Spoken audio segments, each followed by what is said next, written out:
In this video, I'm going to show you how to hunt the 3 main phases of the rut. So the rut timing may be different for your area, but for right now, we're in the Midwest. We're really getting almost out of the pre-rut. We're in the last little bit of it, and we're getting right into the peak rut. And I know later this week, there's a big cold front coming in. It's supposed to be like below freezing, so it's going to be about a 30 degree temperature change from Thursday to Friday. So Friday morning I'm really going to be out there and hunting morning and evening, so it should be a really good time to see a mature buck and possibly shoot one. And so really excited for that. But the 3 main phases of the rut are the pre-rut, the peak rut, and the post-rut. And so just going through all these, some you might even have the rut already happen now if you're down south or up north. I mean, it's different from south to north, so you might have already had the rut. You might even not even had rutting yet, but for the most part, most people are either done with the rut or we're getting into the rut right now. And right now in Illinois and throughout the Midwest where I'm at, the peak rut is right around the corner. So number 1, the pre-rut. What should you be looking for, and how should you hunt the pre-rut the most successfully that you can? And so it's really about targeting those mature bucks that are staying on your property and that have been on your property throughout the early season. And so I had a couple really great early season hunts. I saw about 2 bucks in a cornfield, just right out of range, or in a bean field, and they were about 50 yards. And they were 2 mature bucks, really nice. Just couldn't get them in range to shoot them, but still had a really great hunt. I think I saw another different buck behind me that night too. So overall, it was a really great hunt. It was a cold front hunt, and it was during the pre-rut. And so we were targeting those, and all 3 of those bucks were on my cameras before and had been consistently, and still right now are consistently on our land. And so hopefully we can get one of them soon.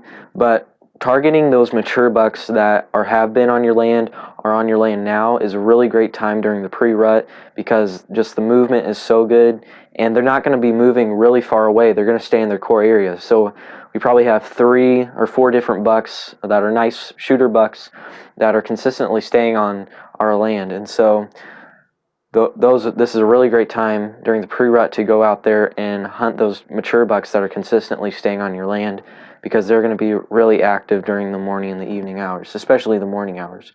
And then travel for the pre-rut. The pre-rut really, that's the first time I really go to hunt those travel corridor spots like the mock scrapes, the water holes. Those are still okay spots during the early season, but it's nothing like it is during the pre-rut. Those are really heat up. You'll see a lot of sign, a lot of rub scrapes, just a lot of sign throughout the traveling. So those are really great places to hunt during the pre-rut as well. And then also hunting the fronts during the pre-rut is really important. But hunting cold fronts during the entire hunting season is very important, but especially as we get into these rut hunting days and these main phases of the rut, keeping an eye on the weather. I'm on the weather all the time, seeing what's changing and when I should be out in the stand. So always keep track of the weather, especially during the pre-rut. And then number 2 is the peak rut. And I know a lot of people take off vacation to go hunt the peak rut, and so this is just a really great time to be in the woods. You get a lot of all-day movement, and so that's what the first one on here is: all day stands, all day setups. And so there's going to be all-day movement for the most part during the peak rut, but that doesn't mean you should still hunt a stand all day. It's not like a buck is going to be at one particular stand the whole day. He's going to be moving around, and so should you.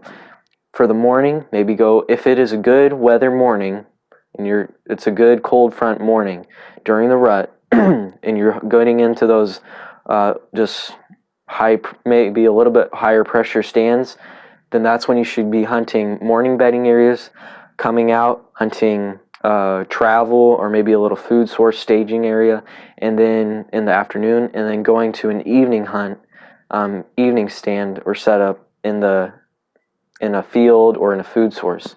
And so that's a really great way to do all-day sits. Is instead of sitting in one spot all day and waiting for movement, you can go to the movement and set up and still be pretty stealthy in the process. And then that's the second point, is rut crazed bucks. And so this is a really great time, because even if you mess up or you make a mistake, the bucks are just so focused on finding does that you still have a chance at hunting a mature buck, and even a really nice buck at that.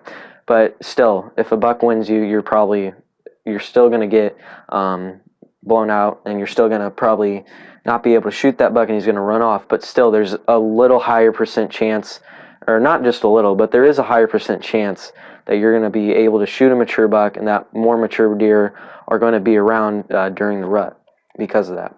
And then during the peak rut, you're also going to see new bucks. You're going to see new bucks come in. You're going to see the bucks that have stayed on your land go out. So it's just a constant process, because new bucks are coming in to look for does around your property, while maybe the bucks on your property already are going off somewhere else to your neighbors to look for does. And so that's a constant process that you need to keep in mind as well. And then planning stands. And so this is a really important, especially for the rut. You can't just take out of effect the weather, being stealthy, all of that. You still have to do that during the rut. It doesn't matter as much as it does during the early season or the late season or the pre-rut or the post-rut, but during the peak rut, you still have to take that in consideration and make sure that you're still hunting right. If you have a whole week off to hunt the rut, go to some of those really good stands, really expecting high movement stands on those cold weather days where there's a temperature degree drop. And then if you have to, and it's a warm weather day, and if you have to and it's a warm weather day, you can go to one of those less pressure stands, like maybe a travel corridor or something like that, not going into your food plots or into thick bedding areas or something like that. So on cold days, you're going into your good stands, and warm days, you're going into your low pressure stands. And then, so that's all for the peak rut. And then the post rut is really, it's a lot different, because most of the does are done. The bucks are still chasing around. The bucks are still looking for does and searching them out. And so that's why travel is really good at this time. Hunting those travel corridors are really good. You might not see as much activity, especially during the peak rut, but those travel corridors are still going to be really good. And so the deer are tired. The bucks are tired at this time. In the post rut, they're going to be going to their food sources. They might even be going to their bedding areas a little bit earlier. So you always have to keep that into consideration too. Evening food source hunts are really great during the post rut, because they've been running around losing fat. A buck loses a lot of fat during the post rut, or during the peak rut and the pre rut, really all phases of the rut. So he's really, during the winding down stage of the rut, he's going to be hunting, or he's going to be hitting those food sources a lot more. So even a food plot, a field, if you can hunt it, if you're not going to be spooking anything out, hunting a field. But so that's all we have for rut hunting: the pre-rut, the peak rut, and the post-rut. And so this is right around the corner for some of us. And so I know, especially this weekend, like I said, I'm going hunting, and it looks really good, the weather and just the rut activity. So hopefully it'll be a really successful weekend with the cold fronts and the rut activity. So hopefully you can have a successful hunt by following these that have been proven in the field, and just making sure that you're always checking the weather, and making sure that you're always hunting those good stands on the good weather days, and just being stealthy about it, making sure you're making good decisions when you're hunting, and you'll be really successful this season.